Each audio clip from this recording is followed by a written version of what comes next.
శ్రీ మహాలక్ష్మీదేవి కళ్యాణం విష్ణువుతో ఎలా జరిగింది అనే కథ శ్రీమద్ భాగవతం మరియు ఇతర పురాణాలలో ఉంది. దేవతలు శాపం వలన శక్తి కోల్పోయారు. శివుని సూచన మేరకు విష్ణువు చెప్పినట్లు సముద్ర మథనం చేయాలని నిర్ణయించారు. దీనివల్ల అమృతం, ధనధాన్యాలు, రత్నాలు మరియు దేవతలకు మళ్ళీ శక్తి లభిస్తుంది. శ్రీ మహాలక్ష్మీదేవి పాలసముద్రం నుండి బయటపడి పద్మంపై కూర్చొని తన కరుణామయ రూపంతో దర్శనమిచ్చింది. ఆమె అందాన్ని చూసి దేవతలు, గంధర్వులు, ఋషులు ఆశ్చర్యపోయారు.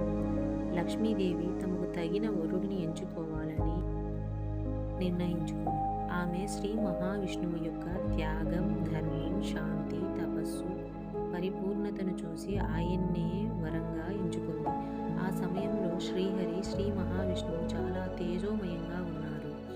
దేవతల సమక్షంలో బ్రహ్మ, శివుడు, ఇతర దేవతలు, ఋషుల సమక్షంలో శ్రీ మహావిష్ణువు మరియు లక్ష్మీదేవి కళ్యాణం ఘనంగా జరిగింది. ఆ కళ్యాణాన్ని చూసి యావత్ లోకము ఆనందించింది.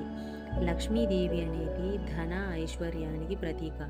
విష్ణువు ధర్మానికి, పరిపాలనకు ప్రతీక. వారి కలయిక అంటే సకల సంపదలతో కూడిన ధర్మపాలన, శుభానికి సంకేతం.